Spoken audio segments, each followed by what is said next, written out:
The scorching Afghan sun beat down mercilessly on Forward Operating Base Chapman, where Staff Sergeant Mike Rodriguez and his squad had been stationed for 8 grueling months. The remote outpost sat like a lonely island in the vast desert, surrounded by nothing but sand, rocks, and the constant threat of enemy forces. Life here moved in a rhythm of patrols, guard duties, and the endless wait for news from home. It was during one of those typical desert mornings, when the temperature was already climbing toward triple digits before breakfast, that Rodriguez first spotted something unusual moving across the barren landscape. Through his binoculars, he watched as a large dog approached their perimeter, moving with purpose rather than the aimless wandering of a stray. The animal was clearly a German shepherd, its distinctive pointed ears and confident gait unmistakable even at a distance. What caught Rodriguez's attention wasn't just the presence of the dog itself, but something else entirely. Dangling gently from the shepherd's mouth was what appeared to be a small moving bundle. As the dog drew closer to their defensive positions, Rodriguez could hardly believe what he was seeing. The German shepherd was carrying a tiny puppy, holding it with the same careful tenderness that a mother would show her newborn child. The other Marines in the squad gathered around Rodriguez as word spread quickly through their small base.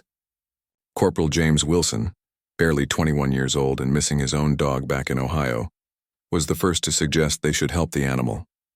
Private First Class Maria Santos, who had grown up on a farm and understood animals better than most, pointed out that the mother dog looked exhausted and possibly injured. Their commanding officer, Lieutenant Colonel Sarah Mitchell, was initially hesitant about allowing any interaction with the stray animals. Military regulations were clear about the risks of disease and the complications that pets could create in a combat zone. However, as she watched the German shepherd through her own field glasses, something about the scene touched even her battle-hardened heart. The mother dog had stopped just outside their perimeter fence, as if she understood the boundaries but was hoping for help. She gently placed the puppy on the ground and looked directly toward the Marine's position. Her intelligent brown eyes seemed to be making a direct appeal, communicating in a way that transcended language barriers. The puppy, barely old enough to open its eyes, squirmed helplessly in the desert sand. Rodriguez made a decision that would change everything for his unit. Against standard protocol, he approached the fence line slowly, speaking in soft, reassuring tones. The German shepherd watched his every movement but didn't retreat. Instead, she picked up her puppy and took several steps closer, as if she recognized that these humans might be different from others she had encountered.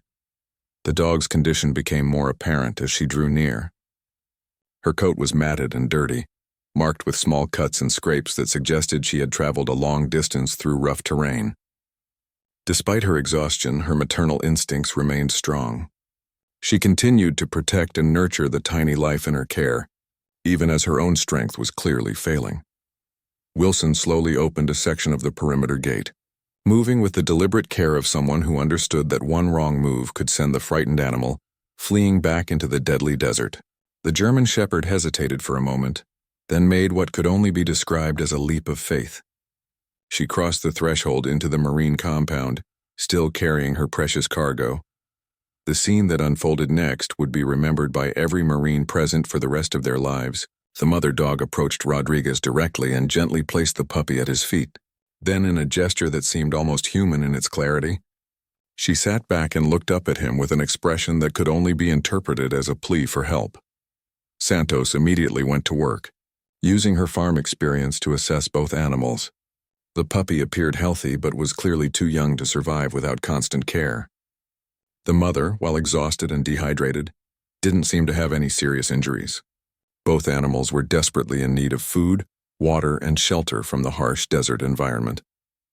Lieutenant Colonel Mitchell found herself faced with a decision that wasn't covered in any military manual.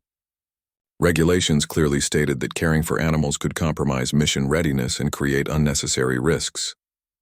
However, the circumstances were extraordinary, and the unanimous sentiment among her Marines was clear. They wanted to help these animals, and Mitchell recognized that morale was just as important as following every rule to the letter. The Marines quickly improvised shelter for their unexpected guests, using spare materials to create a shaded area near their command post. Wilson shared his water ration with the thirsty German shepherd, while Santos worked to fashion a makeshift feeding system for the puppy. The entire squad seemed to come alive with a new sense of purpose, working together to solve the practical challenges of caring for two dogs in a combat zone. As word of the unusual visitors spread throughout the base, other Marines began contributing whatever they could spare. Extra food rations were diverted to feed the hungry mother dog. Clean cloths were repurposed as bedding for the puppy. Even the most hardened veterans found themselves smiling as they watched the tiny puppy struggle to walk on unsteady legs. The German Shepherd seemed to understand that she and her offspring were now under protection. For the first time since arriving, she allowed herself to truly rest, lying down in the shade while keeping one watchful eye on her surroundings.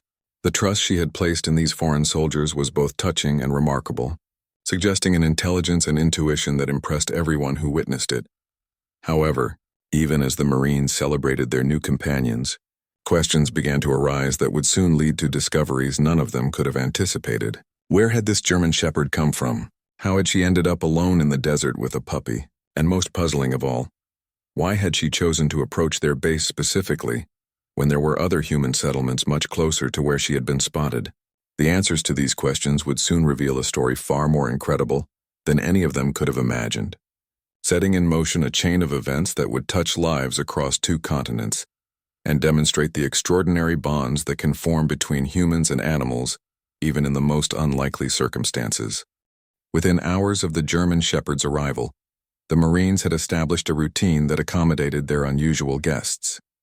Santos took charge of feeding schedules, using her agricultural background to determine the best nutrition plan for both mother and puppy. Wilson appointed himself as the primary caretaker, spending his off-duty hours sitting with the dogs and helping socialize the young puppy to human contact. The mother dog, whom the Marines had begun calling Sergeant, due to her commanding presence and protective instincts, proved to be remarkably intelligent and adaptable. She quickly learned the layout of their compound and seemed to understand the daily routines of military life. During morning formations, she would sit quietly at attention alongside the Marines. When patrols departed, she would position herself at the gate, as if standing guard until their return. Rodriguez noticed something peculiar about Sergeant's behavior during their second day together. While most stray dogs would eagerly consume any food offered to them, Sergeant was selective and cautious about what she ate. She would carefully sniff each item before deciding whether to accept it, showing a level of discrimination that suggested previous training or experience with humans who had taught her to be wary. More intriguingly, Sergeant responded to several basic military commands in what sounded like German. When Wilson accidentally called out sits instead of sit during one of their informal training sessions, the dog immediately responded with perfect form. This discovery led the Marines to experiment with other German phrases, and they were amazed to find that Sergeant understood a considerable vocabulary in that language. Lieutenant Colonel Mitchell began to suspect that their visitor was no ordinary stray dog. She contacted headquarters to report the situation and request guidance on how to proceed. The response from command was initially predictable: remove the animals from the base as soon as possible and return to normal operations. However, Mitchell also received an unexpected message from military intelligence, asking for detailed descriptions of the dog and any identifying features. The intelligence request prompted a more thorough examination of Sergeant's physical condition. Santos discovered what appeared to be a faded tattoo inside the dog's ear, too worn to read clearly, but definitely indicating that this animal had been formally registered somewhere. More significantly, Wilson found evidence of professional training in Sergeant's responses to various situations. When a supply helicopter arrived later that week, creating the usual chaos of noise and wind, most animals would have fled in terror. Instead, Sergeant calmly positioned herself between the landing zone and her puppy, maintaining a protective stance while showing no signs of fear or panic. Her behavior was consistent with that of a military working dog who had been trained to function in high-stress environments. The Marines' investigation into Sergeant's background took an unexpected turn when they received a visit from Captain Hans Müller, a German military liaison officer who was conducting routine coordination meetings at nearby bases. Müller's reaction upon seeing Sergeant was immediate and emotional. He approached the dog slowly, speaking in rapid German, and Sergeant's response was unmistakable recognition and joy. Through Müller, the Marines learned that Sergeant was actually a highly trained German military working dog named Greta, who had disappeared from a joint operation base approximately 50 miles away, nearly 3 weeks earlier. Greta had been partnered with Sergeant Klaus Weber, a veteran dog handler who had been devastated by her disappearance. Search efforts had been extensive but unsuccessful, and Greta had been presumed dead after several days in the harsh desert environment. The story of Greta's disappearance was both tragic and heroic. During a routine patrol, Weber and Greta had encountered an improvised explosive device. Weber was seriously injured in the blast and required immediate medical evacuation. In the chaos that followed, Greta had disappeared from the scene. Search teams later found evidence that she had been in the area, but her trail went cold after leading them in circles for several miles. What none of the searchers had realized was that Greta was already pregnant when she disappeared. The stress of the explosion, combined with her concern for her injured handler, had triggered early labor. Alone in the desert, she had given birth to a litter of puppies. The harsh environment and lack of adequate shelter had claimed all but one of her offspring, leaving her with a single puppy to protect and nurture. Mueller explained that Greta's journey to the Marine base represented an incredible feat of intelligence and determination. She had somehow traveled over 50 miles through enemy territory, avoiding both human threats and natural predators, all while caring for a newborn puppy. Her decision to approach the Marines specifically, rather than other human settlements she would have encountered, demonstrated a remarkable ability to distinguish between potential allies and threats. The revelation of Greta's military background immediately complicated the situation for Lieutenant Colonel Mitchell. Military working dogs represented significant investments in time, money, and specialized training. Greta's skills in detection and patrol work made her a valuable asset that could not simply be abandoned or adopted as a mascot.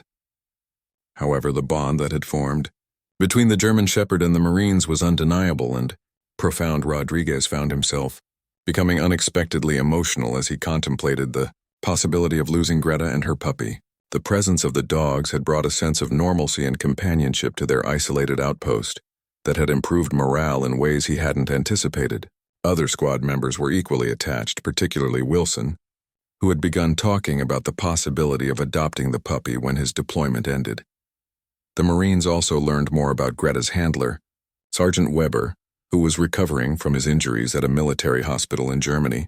According to Mueller, Weber had been consumed with guilt over losing Greta and had requested permission to return to Afghanistan to continue searching for her personally. His commanders had denied the request due to his medical condition, but Weber continued to hold out hope that his partner had somehow survived. Mueller arranged for a video call between Weber and the Marines, creating an emotional reunion that affected everyone present. Despite the language barrier, Weber's joy at seeing Greta alive and well was unmistakable. Greta's reaction to hearing her handler's voice through the video connection was equally powerful, confirming the deep bond that existed between them. However, Weber's physical condition made it impossible for him to immediately return to active duty or to travel to Afghanistan to retrieve Greta. His injuries would require months of additional rehabilitation, and there was no guarantee that he would be cleared for deployment even after his recovery. This situation created a unique dilemma that would require creative solutions from military leadership on both sides. The puppy, meanwhile, continued to thrive under the care of the Marines. Now nearly 3 weeks old, the little dog was beginning to show personality traits that delighted his caretakers. Santos noted that he seemed to have inherited his mother's intelligence and calm demeanor, while Wilson was convinced that the puppy showed early signs of the same protective instincts that made Greta such an effective military working dog. As news of the situation spread through military channels, it began to attract attention from unexpected quarters, setting the stage for developments that would transform what had begun as a simple rescue mission into something far more significant and far-reaching than anyone could have anticipated. The story of Greta and her puppy began to spread far beyond the confines of Forward Operating Base Chapman, capturing imaginations and touching hearts in ways that surprised everyone involved. Social media posts by Marines who had heard about the situation started generating thousands of shares and comments from people around the world. Military families, dog lovers, and ordinary citizens became invested in the welfare of the German Shepherd and her offspring.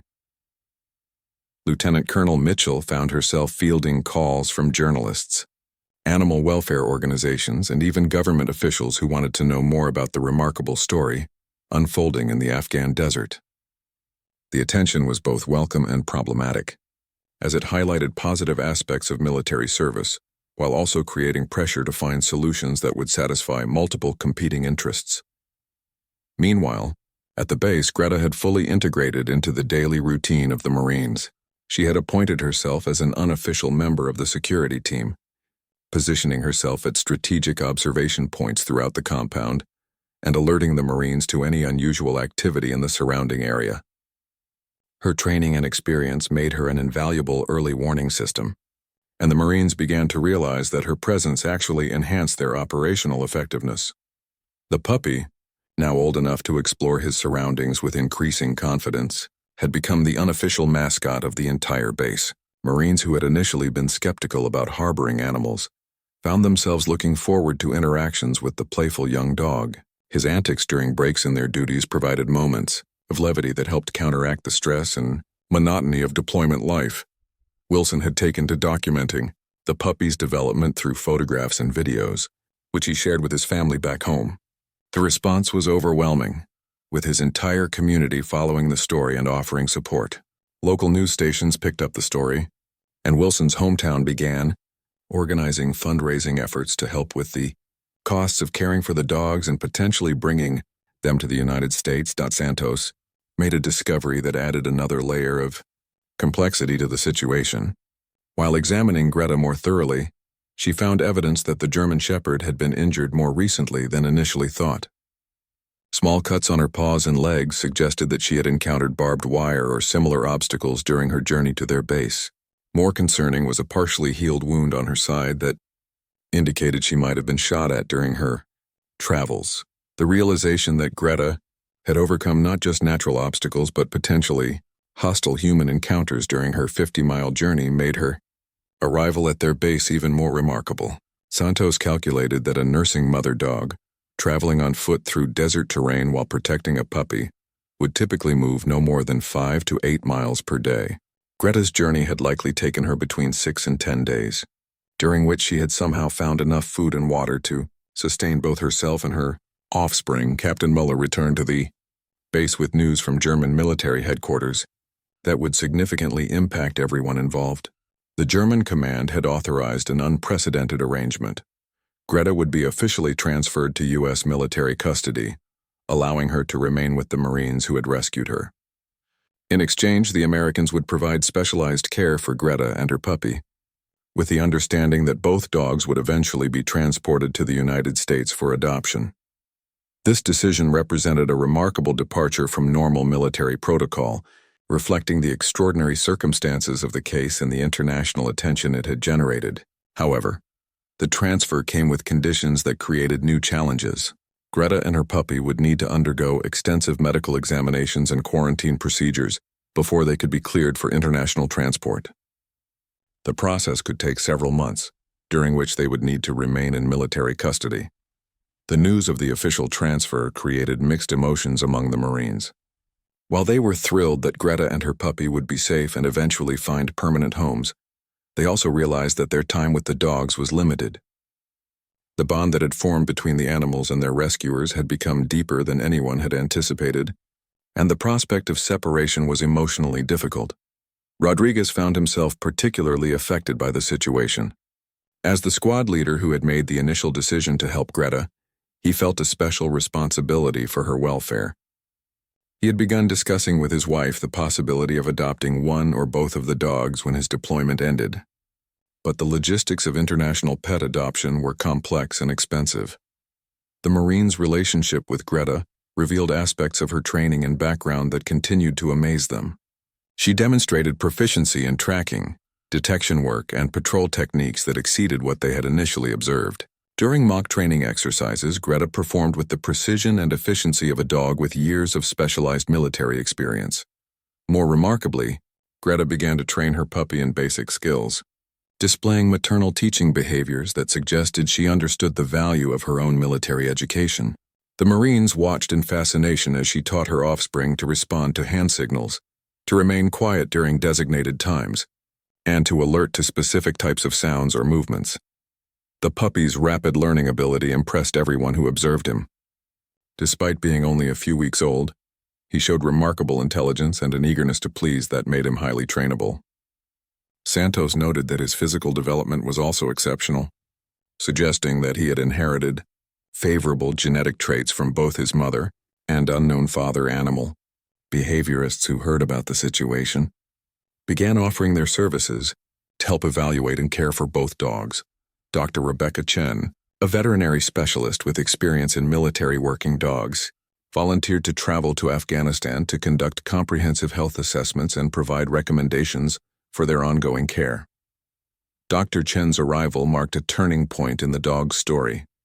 Her examination revealed that Greta was in remarkably good health despite her ordeal, showing the resilience and conditioning that comes from extensive military training. The puppy was thriving beyond all expectations, demonstrating development patterns that suggested he would grow into an exceptionally capable working dog. However, Dr. Chen also made discoveries that would add new dimensions to the already complex situation. Genetic testing revealed that the puppy's father was likely another highly trained military working dog, suggesting that Greta's pregnancy had occurred within a controlled breeding program. This information indicated that the puppy represented valuable genetic material that could contribute to future military working dog programs. The implications of this discovery extended far beyond the immediate care of the two dogs. Military working dog breeding programs invest heavily in developing bloodlines with optimal traits for service work. The puppy represented not just an individual animal in need of care, but potentially a valuable contribution to ongoing efforts to develop better working dogs for military and law enforcement applications. As news of these developments spread through military and civilian channels, new players began to express interest in the outcome of Greta and her puppy's story. The situation was evolving from a simple rescue story into something much more complex, with implications that would extend far beyond the lives of the individual animals involved. The revelation about the puppy's valuable genetic heritage triggered a series of high-level discussions between American and German military officials that extended far beyond the immediate welfare of two dogs. General Patricia Harrison, who oversaw military working dog programs for the U.S. Army, became personally involved in the case after reviewing Dr. Chen's genetic analysis reports. The data suggested that the puppy possessed genetic markers associated with exceptional intelligence, trainability, and physical resilience. At Forward Operating Base Chapman, the Marines remained largely unaware of these behind-the-scenes developments. Their focus continued to center on the daily care and training of Greta and her puppy, whom they had begun calling Lucky in recognition of his remarkable survival story. The bond between the animals and their human caregivers deepened with each passing day, creating relationships that transcended the typical boundaries between military personnel and animals. Wilson had taken to spending his evening hours teaching Lucky basic commands and socialization skills. The young dog's eagerness to learn and his quick mastery of new concepts impressed everyone who observed their training sessions. Lucky seemed to understand that learning was important, approaching each lesson with a focus and determination that was unusual for such a young animal. Greta's maternal pride in her offspring's progress was evident to all who watched them together. She would sit nearby during training sessions, occasionally stepping in to correct Lucky's behavior or demonstrate proper responses to commands. Her teaching methods were gentle but firm, displaying an intuitive understanding of effective training principles that amazed the Marines.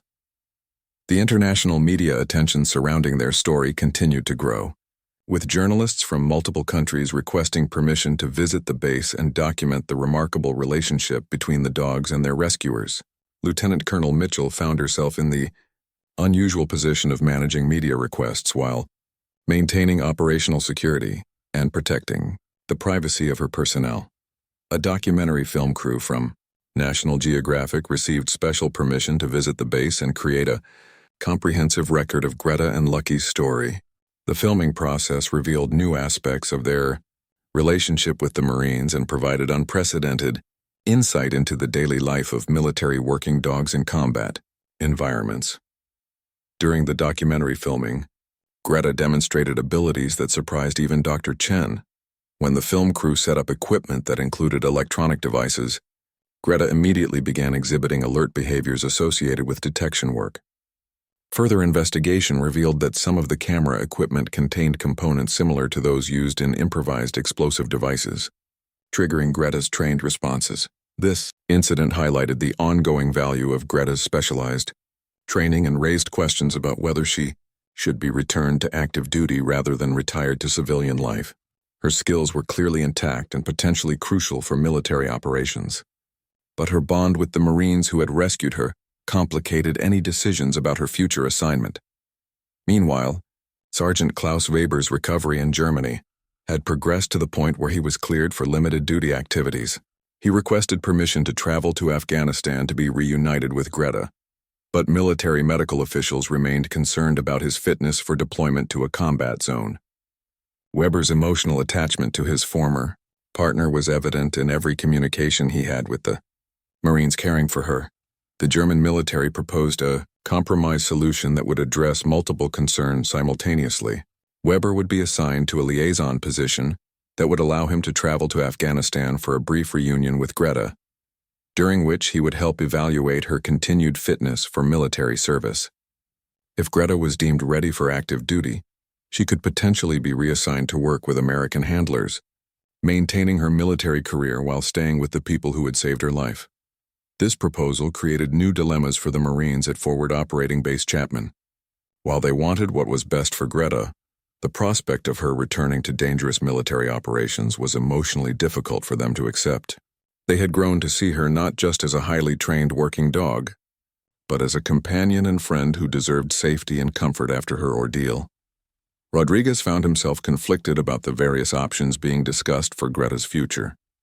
As a professional soldier, he understood the value of her skills and training to military operations.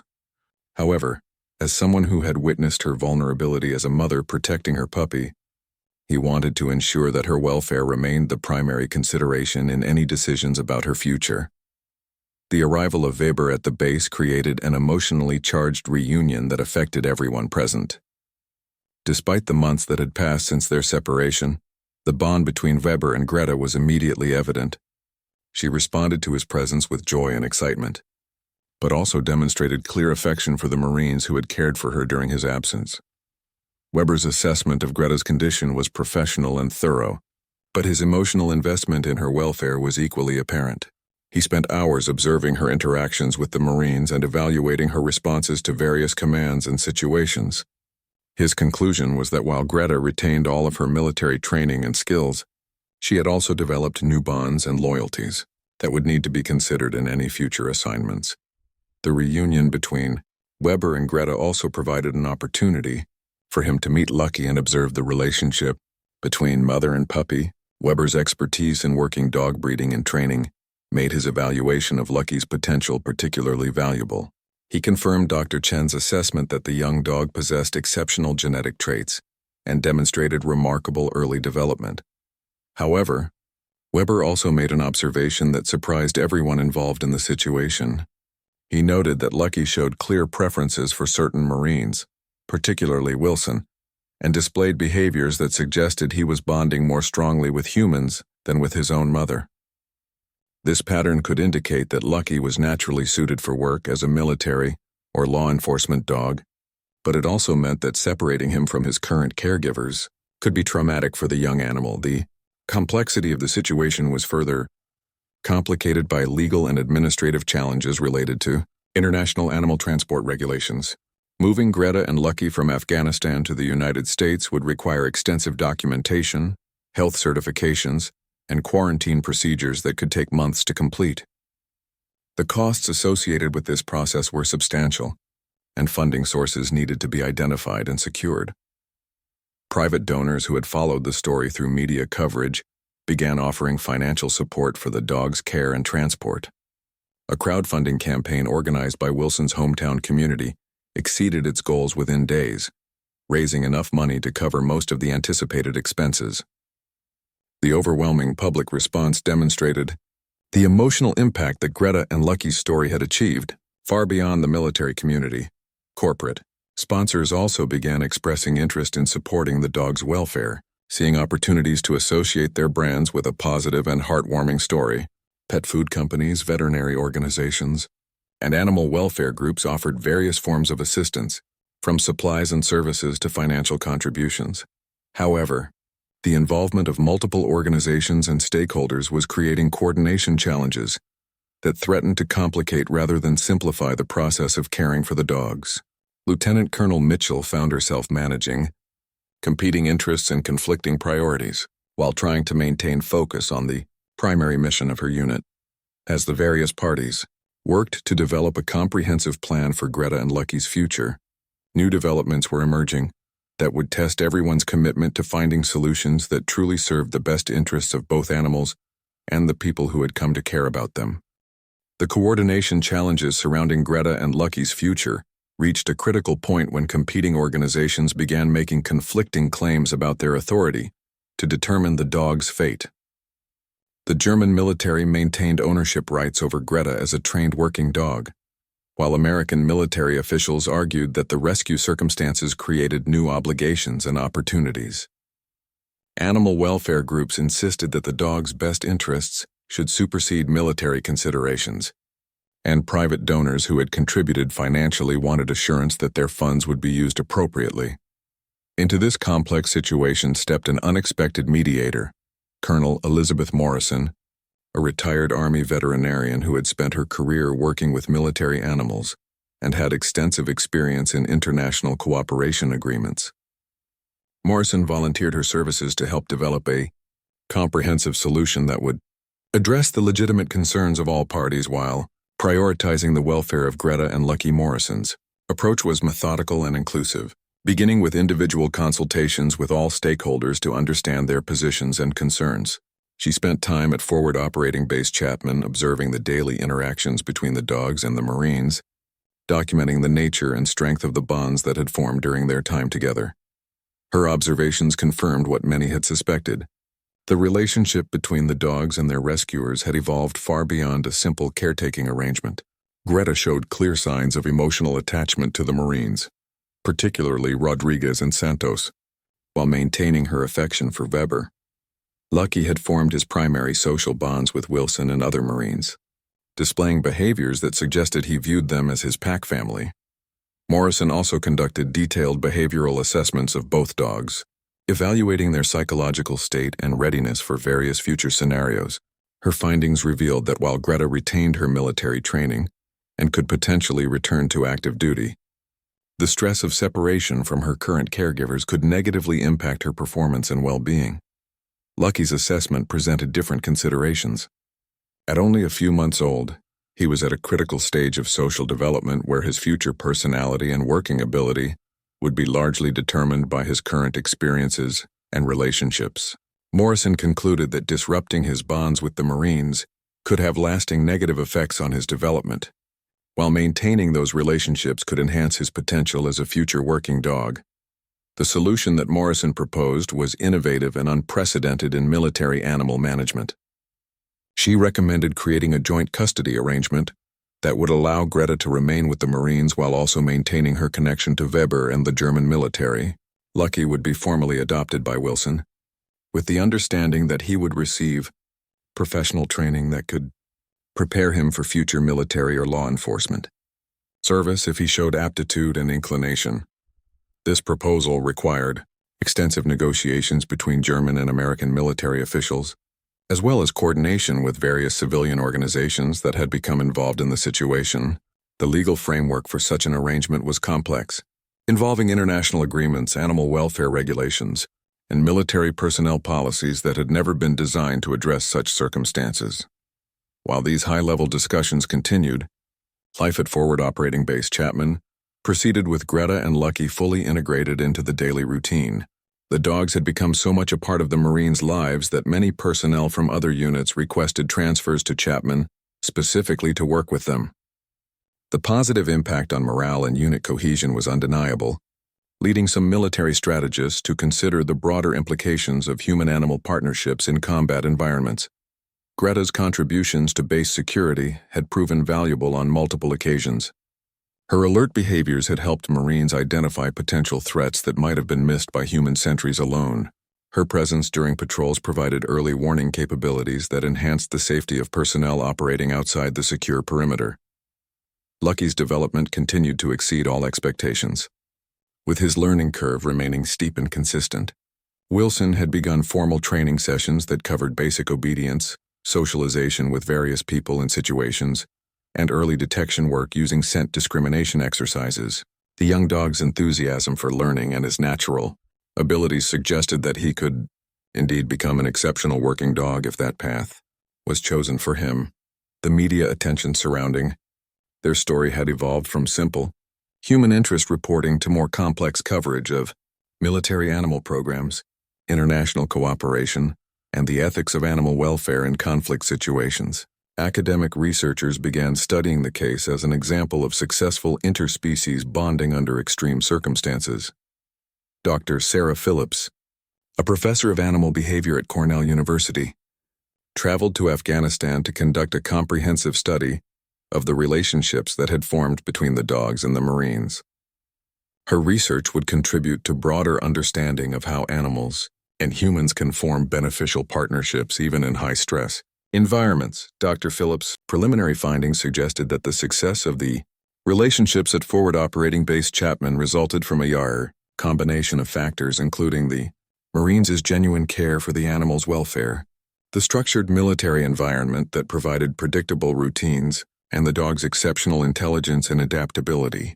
Her work indicated that similar programs could potentially be developed deliberately to enhance military effectiveness while providing emotional support for personnel.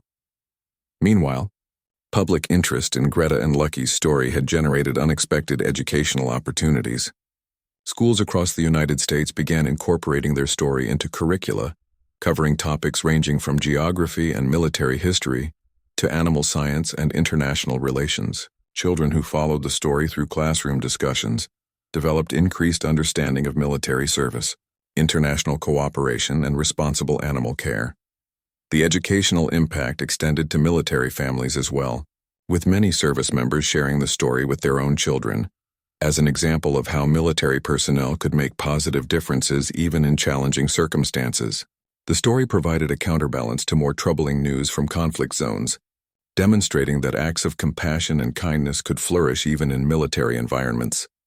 As Morrison's negotiations progressed, she encountered resistance from some quarters who argued that military resources should not be devoted to animal welfare when human needs remained pressing. However, she also found surprising support from senior military leaders who recognized the strategic value of positive public relations and improved morale that resulted from the Marines' care for Greta and Lucky.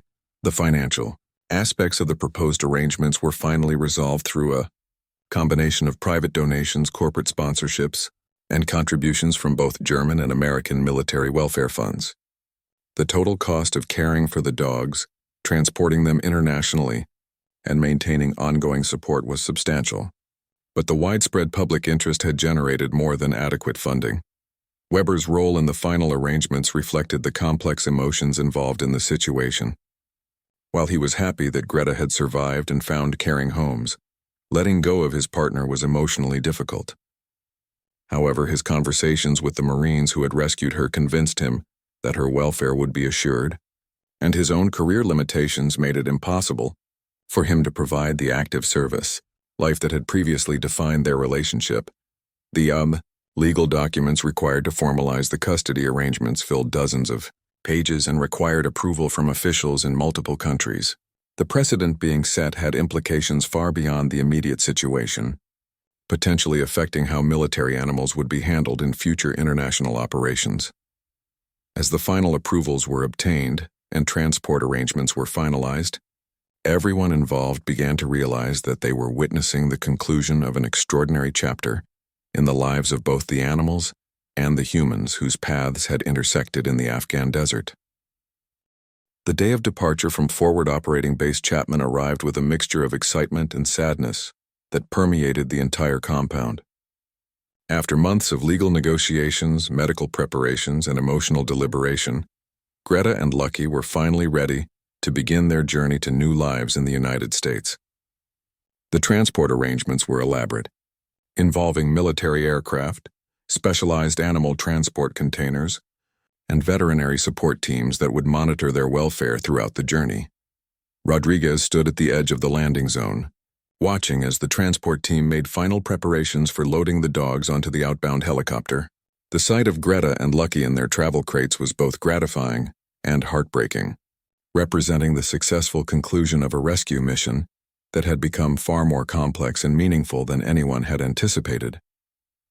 Wilson had spent the previous evening with Lucky, reinforcing their bond and preparing the young dog for the separation they would both endure during the transport process. The adoption papers were finalized, making Wilson Lucky's legal owner, but the logistics of military deployment meant that they would not be reunited until Wilson's tour of duty concluded several months later.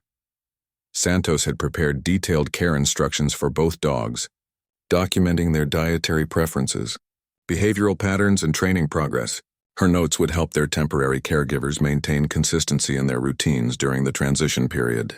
The thoroughness of her documentation reflected the deep care and attention she had devoted to their welfare during their time at the base. Lieutenant Colonel Mitchell addressed the assembled Marines before the transport departed, acknowledging the extraordinary circumstances that had brought Greta and Lucky into their lives, and recognizing the positive impact their presence had achieved. Her comments reflected the broader recognition within military leadership that the situation had demonstrated valuable lessons about the potential benefits of human-animal partnerships in military environments. The helicopter departure was emotional for everyone present, with many Marines openly expressing their sadness at seeing the dogs leave. However, there was also a sense of accomplishment and pride in knowing that they had played crucial roles in saving two lives and creating opportunities for better futures for both animals. Greta's behavior during the transport process demonstrated her military training and adaptability. Despite the stress of being confined in an unfamiliar container and subjected to the noise and vibration of aircraft, she remained calm and alert.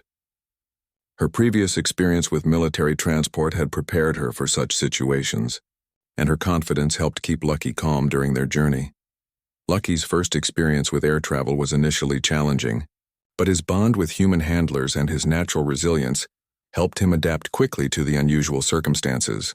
The veterinary team monitoring the transport reported that both dogs showed minimal signs of stress and appeared to be handling the journey well. Their first destination was a military veterinary facility in Germany, where they would undergo comprehensive health examinations and complete quarantine requirements before continuing to the United States. The facility had been specially prepared for their arrival, with accommodations designed to maintain their physical and emotional well-being during what could be an extended stay. At the German facility, Greta and Lucky were reunited with Weber, who had arranged for a temporary assignment that would allow him to participate in their care during the transition period.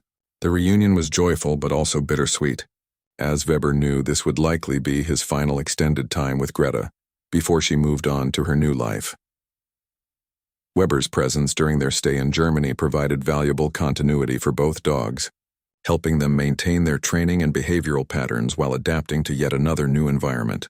His expertise in working dog care was crucial in ensuring that Lucky continued to develop appropriately during this critical period of his growth. The veterinary examinations at the German facility revealed that both dogs were in excellent health, reflecting the quality of care they had received from the Marines at Forward Operating Base Chapman. Dr. Maria Hoffman, the chief veterinarian overseeing their care, was impressed by their physical condition and psychological resilience given the extraordinary circumstances they had experienced. During their time in Germany, Greta and Lucky became the subjects of additional research studies examining the long-term effects of trauma and separation on military working dogs. The data collected would contribute to improved protocols for caring for animals in military service and for managing transitions when working. Relationships were disrupted by injury or other circumstances. The international media continued to follow their story, with regular updates on their progress through the transport and quarantine process.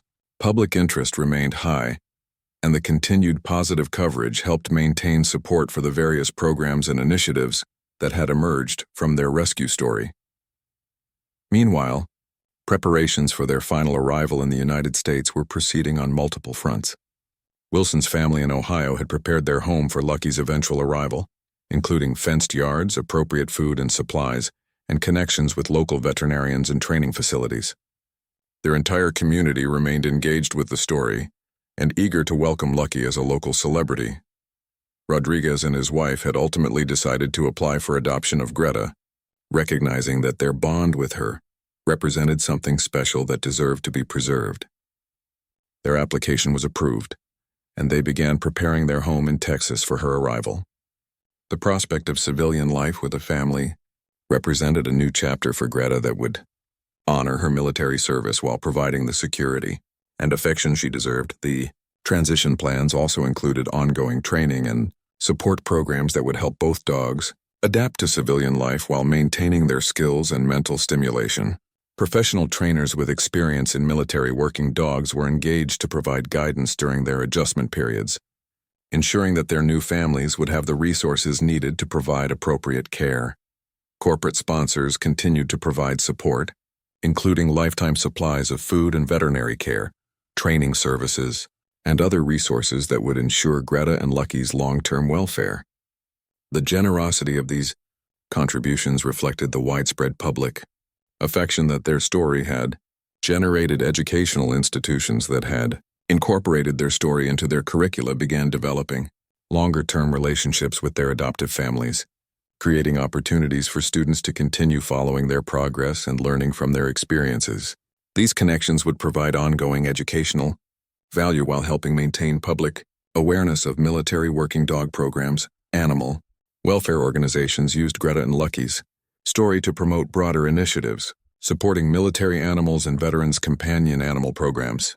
Their case had demonstrated the positive impacts that animals could achieve in military environments and highlighted the importance of providing appropriate care for animals that served alongside military personnel.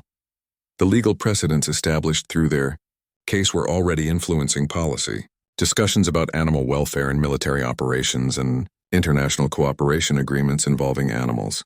Military lawyers and policymakers were studying their situation to develop better frameworks for handling similar cases that might arise in the future. As their departure from Germany approached, representing the final stage of their journey to permanent homes in the United States, everyone involved in their care reflected on the remarkable chain of events that had begun with a desperate mother dog approaching a marine compound in the Afghan desert.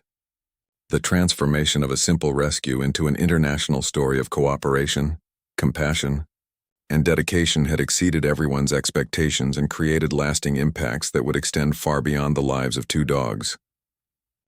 2 years after their dramatic rescue in the Afghan desert, Greta and Lucky had settled into their new American lives in ways that exceeded everyone's most optimistic expectations. Their story had evolved from a wartime rescue mission into a testament to the enduring bonds between humans and animals, demonstrating how acts of compassion could create ripple effects that touched lives across continents and cultures. Greta's life with Rodriguez and his family in Texas had proven to be a perfect match for her needs and personality. The structure and routine of military family life provided familiar elements while allowing her to experience the comfort and security of a loving home environment. Rodriguez's wife, Carmen, had initially been nervous about welcoming a military working dog into their household, but Greta's gentle nature and obvious gratitude had quickly won her over. Their 2 children, ages 8 and 10, had formed special relationships with Greta that reflected her natural protective instincts, while also revealing a playful side of her personality that had rarely been seen during her military service. Greta seemed to understand that her new role involved guarding and nurturing young lives rather than detecting threats or engaging in combat operations.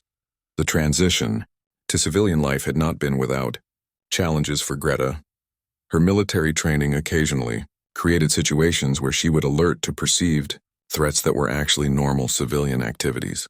However, with patience and consistent training from professional dog behaviorists, she had learned to distinguish between her military responsibilities and her new role as a family companion. Rodriguez maintained a training routine with Greta that honored her background while adapting to their civilian environment. Their morning runs together provided physical exercise and mental stimulation that kept her military skills sharp while allowing her to explore new environments and experiences. These activities had become a source of bonding between them, and helped maintain Greta's physical and emotional health. Meanwhile, Lucky's development under Wilson's care in Ohio had been extraordinary. The young dog had grown into a magnificent German shepherd whose intelligence and trainability had attracted attention from professional training organizations across the country. Wilson had honored his commitment to provide Lucky with comprehensive education, working with expert trainers to develop his natural abilities. Lucky's training program had evolved to include search and rescue work, which provided an outlet for his inherited detection skills while serving beneficial purposes in his local community. He had already participated in several successful searches for missing persons, earning recognition from law enforcement, agencies, and emergency responders who were impressed by his capabilities and Wilson's handling skills. The bond between Wilson and Lucky had deepened into a partnership that reflected the best aspects of human-animal relationships. Wilson's dedication to Lucky's development had required significant investments of time, energy, and resources, but the rewards had been immeasurable. Their training sessions had become community events, with local residents gathering to watch Lucky demonstrate his skills and to learn about working dog capabilities. Both families had maintained connections with each other and with the Marines who had participated in the original rescue, creating an extended network of relationships that honored the shared experience that had brought them together.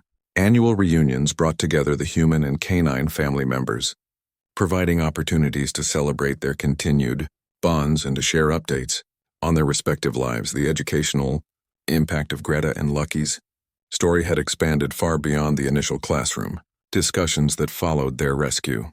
Universities had developed case studies based on their experience, examining topics ranging from international military cooperation to animal psychology and human-animal bonding. Research papers published in academic journals had used their story to explore theoretical concepts in multiple disciplines. Military training programs had incorporated lessons learned from their case into curricula for personnel who might encounter similar situations in future deployments. The protocols developed for their care and transport had become models for handling other military animals in international operations, improving the welfare of animals while enhancing operational effectiveness. Animal welfare organizations had leveraged their story to promote legislative initiatives, supporting veterans' companion animal programs and military working dog retirement benefits. The public attention their case had generated had helped secure funding for programs that provided ongoing care for military animals transitioning to civilian life.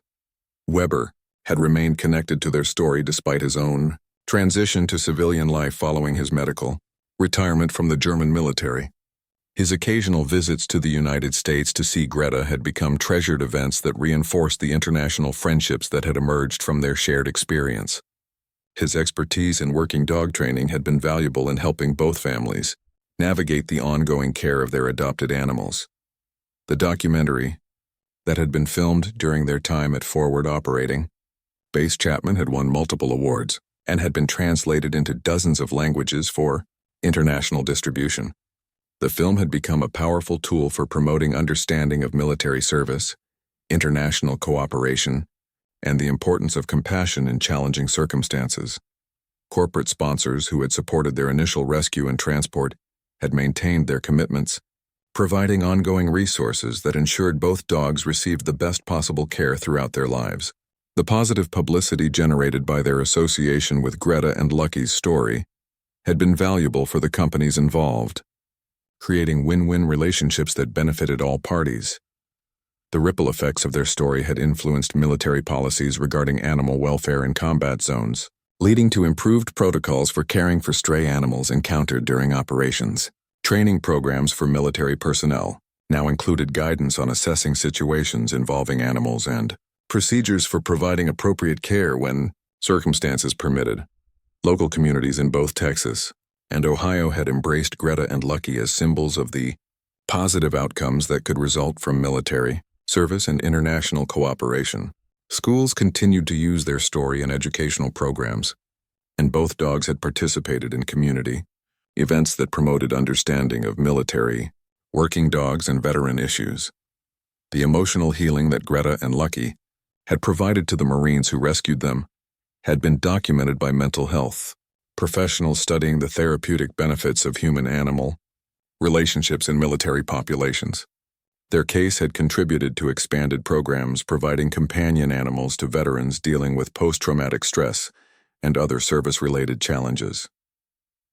As Greta and Lucky entered their senior years, their legacy continued to grow through the lives they had touched and the positive changes their story had inspired.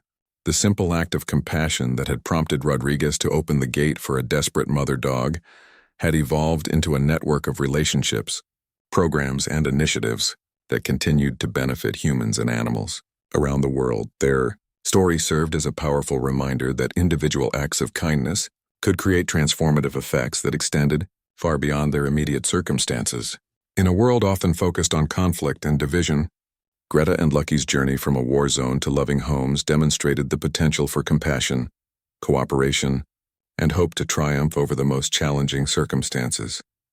The bonds formed between the Marines and the dogs they rescued had proven to be unbreakable, sustained by shared experiences that transcended species barriers and created lasting connections based on mutual care and respect. Their story continued to inspire new generations of military personnel, animal welfare advocates, and ordinary citizens who believed in the power of compassion to create positive change in the world.